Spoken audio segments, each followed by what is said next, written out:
अस्सलाम वालेकुम and welcome to नया दौर हेडलाइंस। मैं हसन इफ्तिखार लेकर आया हूं आपके लिए दिन भर की खास खबरें। सबसे पहले खबर जो है वो शहर इक़्तिदार इस्लामाबाद से आ रही है और वो खबर ये है कि नवाज शरीफ को आखिरी केस में भी बरीयत मिल गई। जी आपने बिल्कुल दुरुस्त सुना है, नवाज शरीफ साहब को अल अज़ीज़िया रेफरेंस जो था जिसमें वो सजा याफ्ता थे, आज इस्लामाबाद हाई कोर्ट ने उनको उसमें से भी बाइज्जत बरी कर दिया है। इस्लामाबाद हाई कोर्ट के अंदर जब आज केस की समाअत शुरू हुई तो नैब ने भरपूर कोशिश की कि केस को रिमांड बैक करवा दिया जाए, इस बहाने पर कि उस वक्त के जो जज साहब थे उन्होंने अंडर इन्फ्लुएंस फैसले दिए थे। उन जज साहब की एक वीडियो भी सामने आई थी जिसमें उन्होंने बताया था कि किस तरह उन पर प्रेशर डालकर और सब कह कलाकर उनसे एक फैसला ऐसा करवाया गया था जो वो नहीं करना चाहते थे। बाद में उन्होंने नवाज शरीफ साहब से मिलकर माफियां भी मांगी थी, लेकिन चूंकि वो जज साहब दुनिया में नहीं है तो पाकिस्तान मुस्लिम लीग नून का ये कहना था या उनके वकला का ये कहना था कि हम इस केस को वापस लेके जाकर नहीं परसू करना चाहते। हम उस सारा जो मामला है जिसमें जज साहब की बददियानती पर मबनी फैसला था, हम उस एवेन्यू को नहीं फॉलो करना चाहते। नैब बार बार चाहती थी कि इस केस को वापस रिमांड बैक कर दिया जाए, नैब कोर्ट में भेज दिया जाए ताकि ट्रायल जो है वो असर न चले। लेकिन इस्लामाबाद हाई कोर्ट के चीफ जस्टिस साहब आमिर फारूक साहब जो हैं उन्होंने बड़ा क्लियरली ये बात का फैसला कर दिया कि आज ये केस जो है इसका यहीं पर फैसला होगा, इसी कोर्ट में फैसला होगा और ये रिमांड बैक नहीं किया जाएगा। जज साहब के साथी जो जज थे मियां हसन गुल औरंगजेब साहब, उनकी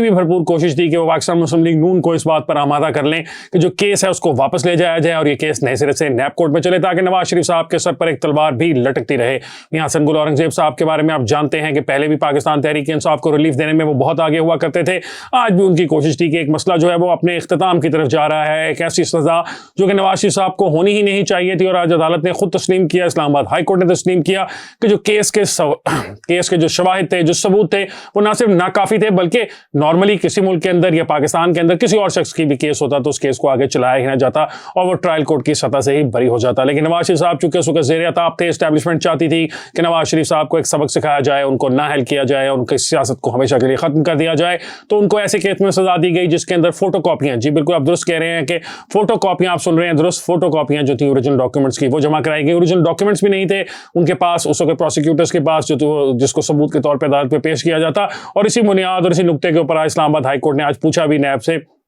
कि आप लोग जो हैं किस तरह से आप लोगों ने फोटोकॉपियों के ऊपर सजाएं दिलवा दी। तो नैब के जो वकील साहब पेश हुए थे उन्होंने कहा कि जी हम क्या करते हैं कि सुप्रीम कोर्ट की जानिब से ऑर्डर था, और सुप्रीम कोर्ट के जो गवाह थे वाजिद ज़िया साहब, उन्होंने कहा था कि नवाज शरीफ साहब की सारी प्रॉपर्टीज़ हैं और उनकी जो गवाही थी उसकी बुनियाद बनाकर हमने नवाज शरीफ साहब को सजा दिलवा दी। इस्लामाबाद हाई कोर्ट के जी जस्टिस साहब ने फरमाया कि जो वाजिद ज़िया साहब हैं उनके पास भी कोई खास सबूत नहीं था ये बातें साबित करने के लिए, उन्होंने भी सिर्फ से सुनी कही बातें कहीं और आप लोगों ने उस पर सजा दे दी। तो इसके ऊपर पहले तो जस्टिस आमिर फारूक साहब ने फैसला महफूज किया और कुछ देर बाद शॉर्ट ऑर्डर था वो सुना दिया गया और उस फैसले के तहत नवाज शरीफ साहब अब तीनों केसेस के ऊपर अंदर बरी हो चुके हैं। बाकी बरीतें उनकी पहले हो चुकी थी, आखिरी दफा 29 नवंबर को एक केस से बरी हुए थे और आज दिसंबर की तारीख जो थी उसके अंदर भी उनको केस से बरीत मिल गई। अब नवाज शरीफ साहब का रास्ता खुल चुका है वापस वजीर आजम बनने का। अगर उनकी पार्टी जो है वो 8 फरवरी को होने वाले इलेक्शन के अंदर जो इतनी मतलूबा तादाद में उम्मीदवारान है खड़े करेगी और सीटें इकट्ठी हासिल कर लेगी तो फिर नवाज शरीफ साहब जो है वो पाकिस्तान के चौथी मरतबा वज़ीर आज़म बन सकते हैं। वक्त का पहिया है, घूमता रहता है। पाकिस्तान अच्छा भला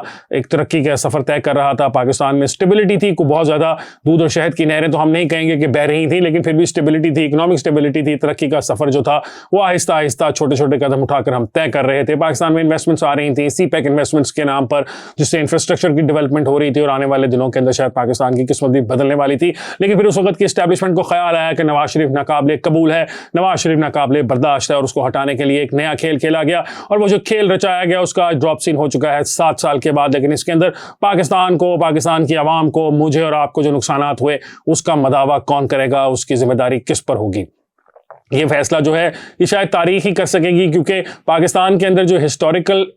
हमारा सिस्टम है, हमारा जो हिस्टोरिकल एविडेंस हमारे सामने है वो यही कहता है कि इस तरह के फैसले करने वालों को कभी पाकिस्तान में सज़ा नहीं दी गई, कभी उनको जो उन्होंने गलतियां की हैं, जो जराइम किए उनकी सज़ा नहीं दी। ये लोग, वो तमाम लोग जो इस तमाम मामलात से जुड़े हुए थे, चाहे वो जनरल फैज़ हमीद साहब थे, चाहे वो जनरल बाजवा साहब थे, चाहे उससे पहले के जनरल साहिबान थे, उन सब की अपने माली हालात तो शायद बहुत बेहतर हो गए इन 7 सालों के अंदर। शायद वो अगर पहले करोड़पति थे तो अब वो अरबपति हो गए, लेकिन मैं और आप जो हैं वो हमेशा की तरह नुकसान में रहे। हमारी जो ये 3-4 साल 5 साल का जो दौरे हुकूमत था इसमें 4 गुना के करीब हमारी जो मालियतें हैं चीज़ों की वो कम हो गई, डॉलर की कीमतें बढ़ने से और सारा कुछ होने से हमारी जो कुल वैल्यूज़ हैं वो ख़त्म हो चुकी हैं। अब आने वाला वक्त ही बताएगा कि क्या उन लोगों को सजा दी जा सकेगी या नहीं, ये तो बाद में होगा।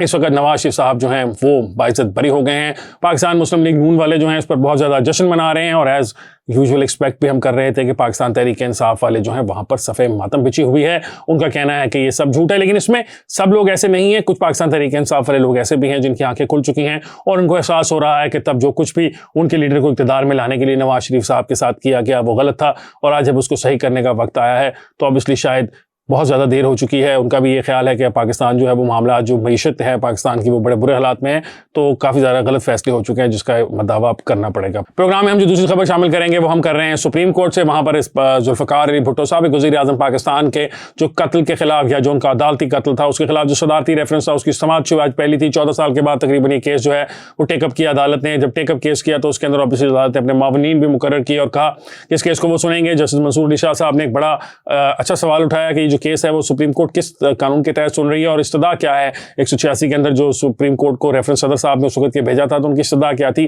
किया गया जाए। और मंसूर अली शाह साहब ने यह भी कहा कि बहुत बुरा प्रेसिडेंट बन सकता है इससे कि बाद में लोग बहुत सारी हुकूमतें जो हैं वो केसेस को यहाँ पर रेफर करना शुरू कर देंगी और कहेंगी कि पुराने जो फैसले हैं उनको आप तब्दील करें। तो इसका क्या मकसद है, लेकिन ऑब्वियसली चीफ जस्टिस साहब ने जनवरी के लिए कहा है कि डेट देंगे और केस जो है मजीद उसकी हियरिंग्स होंगी। इस सारे केस के बारे में बहुत ज़्यादा मुख्तलिफ आरा पाई जाती हैं। एक तरफ तो लोग ऐसे हैं जो ये कह रहे हैं कि इस केस को फ़ौरन फैसला होना चाहिए और ऑब्वियसली एक साबिक वज़ीर आज़म थे, पाकिस्तान के एक सियासी जमात के लीडर थे और बहुत बड़ी मतलब उनकी फॉलोइंग थी उस वक्त जुल्फ़िकार अली भुट्टो साहब की। उनको फांसी पर लगा दिया गया, चढ़ा दिया गया एक ऐसे केस के अंदर जिसके अंदर बाद में भी उस केस को नज़ीर के तौर पर या मिसाल के तौर पर कभी भी जुडिशल हिस्ट्री में इस्तेमाल नहीं किया गया, जहाँ पे किसी का कत्ल प्लान करने या किसी को बेट करने के जुर्म के अंदर इस सज़ा दे दी गई हो। तो जो जुल्फ़िकार अली भुट्टो साहब की सज़ा है वो यकीनन काला धब्बा और दाग तो है अदलिया के नाम पर, लेकिन वहीं पर दूसरे लोग भी मौजूद हैं जो ये कहते हैं कि इस वक्त जो ये केस है इसको सुनने की कोई वजह सामने नहीं आती है, कोई वजह समझ नहीं आती। इस वक्त पाकिस्तान के अंदर वैसे ही इंसानी हकूक़ की बहुत ज़्यादा खिलाफ वर्जियाँ हो रही हैं, तो जो मौजूदा हालात हैं, जो मौजूदा खराबियाँ हैं, सुप्रीम कोर्ट को चाहिए कि उस पर ध्यान दें। और ऑब्वियसली जो लोग ये कह रहे हैं वो ज़्यादातर इमरान खान साहब के सपोर्टर्स हैं, तो उनके ख्याल में इमरान खान साहब का जेल में होना और एक साबिक वज़ीर आज़म का फांसी पर चढ़ जाना एक ही बराबर है और इमरान खान साहब जो हैं उनको रिलीफ मिलना ज़्यादा ज़रूरी है। एक ऐसा शख्स जिसको पाकिस्तान के निज़ाम अदल ने सज़ा दे दी, उसको सज़ाए मौत दे दी एक ऐसे केस में जिसमें उसका कोई हिस्सा भी नहीं था और वो उस वक्त सिटिंग वज़ीर आज़म था जिसको एक कू के ज़रिए हटाकर सज़ाए मौत के फंदे यानी उसके गले में फांसी का फंदा डाल दिया गया और उसको सज़ा दे दी गई। तो पाकिस्तान तहरीक इंसाफ के बहुत सारे दोस्तों के ख्याल में ये इंपॉर्टेंट बात नहीं है कि उस शख्स को इंसाफ मिल सके। इंपॉर्टेंट ये है कि उनका लीडर जो कि फौज में बगावत करवाने की कोशिशें कर रहा था और उस कोशिशों के अंदर घरंगे हाथों पकड़ा गया और आजकल जेल में है, उसके केस को सबसे पहले सुना जाए। तो आपको इससे अंदाजा हो सकता है कि पाकिस्तान के अंदर जो डिविजन्स हैं वो किस कदर क्लियर हो चुकी हैं। एक ऐसी बात जो अपने लीडर के बारे में कहते हैं कि आज पाकिस्तान की एस्टैब्लिशमेंट उनके लीडर के खिलाफ है, तो उनके ख्याल में उस जो एस्टैब्लिशमेंट जो लीडर के खिलाफ है और उसने उसका भी खास कुछ बिगाड़ा भी नहीं है, एक जेल में बस रखा हुआ है, वो शायद बहुत बड़ा जुर्म है या उससे बड़ा जुर्म है कि एक मुंतखब वज़ीर आज़म को फांसी के फंदे पर लटका दिया जाए और उसका किस्सा तमाम कर दिया जाए। तो आप इससे अंदाजा लगा सकते हैं कि हम सिलेक्टिव जस्टिस चाहते हैं पाकिस्तान में और ऑब्वियसली हम यही चीज़ें ख्वाहिशात रखते हैं कि नवाज शरीफ को सज़ा हो जाए लेकिन इमरान खान बच जाए, या इमरान खान को सज़ा हो जाए नवाज शरीफ बच जाए, या जुल्फ़िकार अली भुट्टो साहब जो हैं उनको सज़ा तो हो चुकी है लेकिन उनकी सज़ा के लिए अदालत जो है वो अपनी गलती को ना सुधारे या हिस्टोरिकल फैक्ट को दुरुस्त न करे। कानून की किताबों में आज भी जो जुल्फ़िकार अली भुट्टो है वो कातिल था जिसकी सज़ा के तौर पर उसको फांसी दे दी गई। तो अगर ये छोटी सी करेक्शन हो जाएगी तो इससे किसी का कुछ नहीं जाएगा, लेकिन पाकिस्तान तहरीक इंसाफ के दोस्तों से ऑब्वियसली ये सब कुछ भी बर्दाश्त नहीं होता। उनका कहना है कि जुल्मत के जो पहाड़ हम पर टूट रहे हैं उसके ऊपर अदालतें खामोश बैठी हुई हैं और ये इतने साल पुराने केसेस को उठाकर सिर्फ सियासी पॉइंट स्कोरिंग कर रही हैं। हम ये उम्मीद करते हैं कि पाकिस्तान तहरीक इंसाफ के ऊपर कभी ऐसा मुश्किल वक्त ना आए और ऑब्वियसली आना भी नहीं चाहिए किसी भी इलेक्टेड रिप्रेजेंटेटिव को इस किस्म के झूठे केसेस के अंदर सजा नहीं होनी चाहिए। लेकिन खुदा ना खास्ता अगर पाकिस्तान तहरीक इंसाफ के ऊपर ऐसा कभी वक्त आता तो हम ये देखते कि वो कितनी देर इस बात को बर्दाश्त करते कि अदलिया जो है उनके खिलाफ उन्होंने इस तरह का फैसला दिया और ये सब कुछ हुआ और उसके बाद जो है पाकिस्तान तहरीक इंसाफ चुप करके बैठी रहती और कहती कि चलें जी जो हो गया वो हो गया। आप प्रोग्राम के आखिरी हिस्से में हम बात करेंगे इलेक्शंस की डेट्स के बारे में। इलेक्शन की डेट्स पर बहुत सारे इबाम पाए जाते हैं। आसिफ जरदारी साहब का भी एक इंटरव्यू आया है, कल उन्होंने आसमा शराजी साहब को इंटरव्यू दिया था, उसमें उन्होंने कहा था कि 8-10 दिन अगर इलेक्शन आगे पीछे हो भी जाता है तो कुछ खास फर्क नहीं पड़ता, लेकिन इलेक्शन जो है वो अपने वक्त यानी कि फरवरी के आसपास ही हो जाने चाहिए। इस वक्त इस्टेब्लिशमेंट जो है वो इलेक्शन करवाने के लिए राजी नजर आती है। लेकिन इस वक्त इंटरिम हुकूमत के अंदर कुछ बहुत सारे ऐसे लोग मौजूद हैं जो लॉबी कर रहे हैं कि हुकूमत का जो टाइम है वो बढ़ा दिया जाए। और आप देख सकते हैं कि बहुत सारे सहाफ़ी हजरात जो हैं वो इस तरह की ट्वीटें करते नजर आते हैं कि इकॉनमी बहुत अच्छी तरीके से चल रही है, तो इसका जो दौरानिया है वो बढ़ा दिया जाए, 2 साल बढ़ा दिया जाए, कोई कहता है साल बढ़ा दिया जाए। तो हम आपको ये बता रहे हैं कि दरअसल ये इस वक्त के इंटरिम हुकूमत के अंदर बैठे ताकतवर वज़रा जो कि अरबपति हैं, जो कि बिजनेस के मालकान हैं, उनकी लॉबिंग की कोशिशें हैं। जो पहले वज़ीर आज़म बनना चाहते थे वो पहले वज़ीर आज़म नहीं बन सके, लेकिन अब उनकी लॉबिंग की कोशिश है कि अब उनको चूंकि एक वजारत मिल चुकी है तो वो चाहते हैं कि वो वजारत का दौरानिया लंबा से लंबा होता जाए ताकि वो अयाशी और मज़े लूट सकें। ये वही साहब हैं जिन्होंने अपनी जो मेन बिजनेस है उसके अंदर सब्सिडीज रियासत से ले लेकर तो बहुत सारे और बिजनेसेस बना लिए जिनके ऊपर वो कोई खास टैक्सेस भी नहीं देते। इमरान खान साहब के भी बहुत साथी थे और इसी तरह वो वली जरदारी साहब के भी बहुत क्लोज हैं। तो वो इस सारे काम के पीछे या इस सारी जो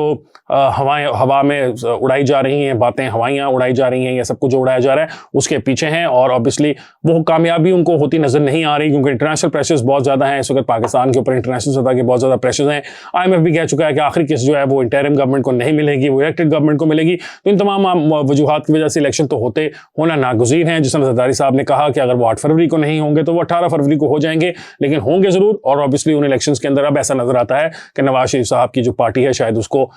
उन फतह जो है वो हासिल हो जाएगी और नवाज शरीफ साहब का रास्ता क्लियर हो गया चौथी दफ़ा भी वज़ीर आज़म बनने के लिए। हम आज के प्रोग्राम के लिए हमारे इतना ही है। इंशाल्लाह आपसे मुलाकात होगी कल एक और प्रोग्राम के साथ। मुझे हसन इफ्तिखार को दीजिए इजाज़त। अल्लाह हाफ़िज़।